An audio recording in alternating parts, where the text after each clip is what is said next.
Last video, I was highly emotional because one, I was on my period. Two, I was just dealing with family stuff. Not trying to put my like family business on display for the world to see. Despite my issues with my family, everyone has them, right? I only talk about these things just to share my journey because I'll come back to YouTube. But a part of my YouTube is not just being this vain Shari that is always posting about makeup, hair, skin. I want you to be on this journey with me, talking about some of the things that I go through and different cracks in the system of what could happen if I don't pay attention. And so I want to talk about those things, especially now that I'm back and the period's over. I've recalibrated. I talked about just like some frustrations with, I'm the youngest. I'm a believer in the sibling hierarchy.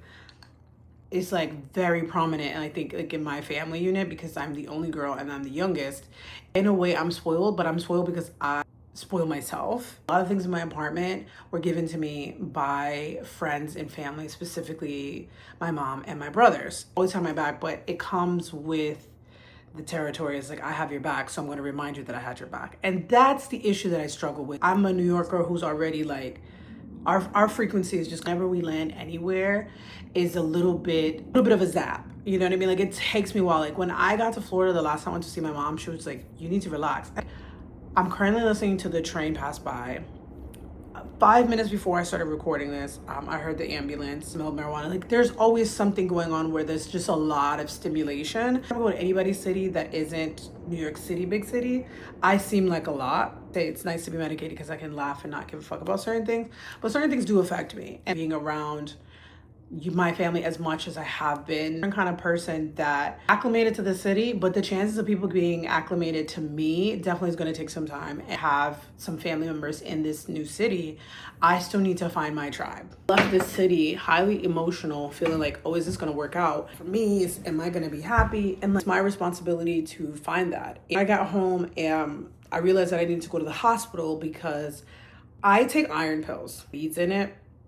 And so your throat essentially needs to be lubricated, aka you need to be drinking a whole cup of water or have it with orange juice, so it can really, the acidity can really like break it down. My iron pill at 1 o'clock every day. I literally have an alarm set for it. I had forgotten my reusable water bottle. I think I only drank like 1 bottle of water.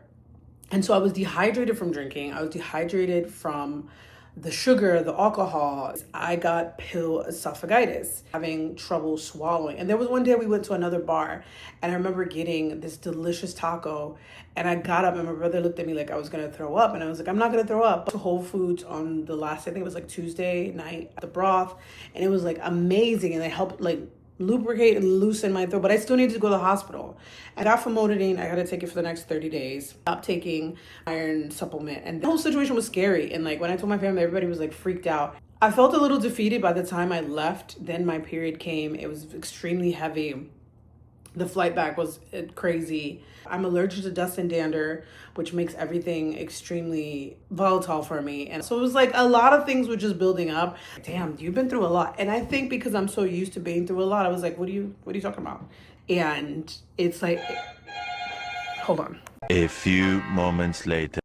So that was one of the maintenance people coming because there's a leak in my sink. The problem with being a hyper independent person is like, nothing eventually things don't phase you. It right here in my chest, but it felt weird in my back. And so when I was in Vegas, when I was at my brother's house, I was like, damn, his bed is old as shit. But these are the things I need to remember. Like, it is my responsibility to take care of myself, and I feel like everything has a bigger lesson in all of it. And it's a reminder, like, no matter what city I go to, no matter what apartment I go to, wherever situation it's my responsibility to take care of myself and stick to my regimen, because that will help me be successful in my health journey. Like, fuck everything else. Health is number one, priority number one. I made a shitty matcha. It's not supposed to be this light. It's supposed to be darker. I was crying because I was just frustrated and just feeling like, damn. I actually didn't envision or try to manifest what I was gonna do when I got to Vegas. It was more like, it is what it is. I'm here. I'm going to make the best of it. I wanted to have fun. There were a lot of things I wanted to do, but move on quickly from things because I have ADHD. I can forgive. It's hard for me to forget, but there are certain things that I can't forget. And there are certain things that it like goes, poof, gone through my mind. I used to smoke a lot of weed. And now that I don't, and I'm not a drinker, you start to realize certain things as you get older. Like, why was I doing those things? This had an effect on my memory. This had an effect on my health. And now I'm going to move to Vegas. 25% packed. And when I say 25% packed, I mean I'm staring at totes in every corner of my living room that are posted on Facebook Marketplace. Like probably $600 or $700 worth of merchandise on Depop of just clothes and shoes and just like streetwear stuff that I don't wear anymore. I've donated a lot of things. Like, I truly am an abundant queen and I'm extremely blessed.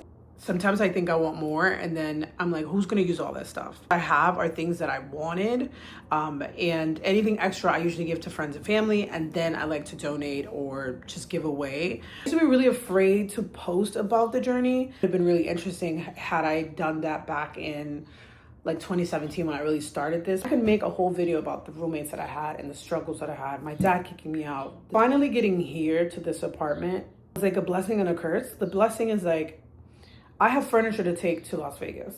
I won't, like, there's a couple things I might need to buy, but a coffee table, I have a bookshelf, I have a TV stand. I'm selling my TV to my friend just because I would be upset if that TV broke on the way to Vegas. And I was able to like get all these things, and like, again, I'm recognizing what a huge blessing it is to have all these things. And I invested in myself and like to create a home that like when I come to my new home, it's gonna be fucking great. Me, when I got to Vegas, it's not that I was more concerned about like finding a job, but also I think I was more concerned about like getting acclimated to the area of like, will I be comfortable on the highway? And I found that I was on the highway probably like most of the time just to get, but it just took like 10-15 minutes to like get to the places where, and I don't really like love the strip that much. Like, I get the point of living close to it because you can get to your job, but like finding parking. An interview also one day, and like $25 until I was exiting, and I was like, is somebody gonna comp this? Because this is actually fucking nuts. I decided not to work because I am not made for sales. Something I'll do, I'd rather do it on YouTube. I would rather do it on TikTok, and it has to be something that I'm really passionate about.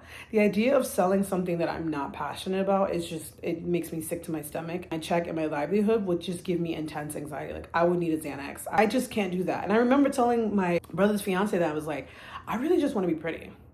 We both laughed at it, but it was just like, I do want to just be pretty. And I'm more than, I think that shocks a lot of people that I am beauty and brains, but the beauty definitely like captures people.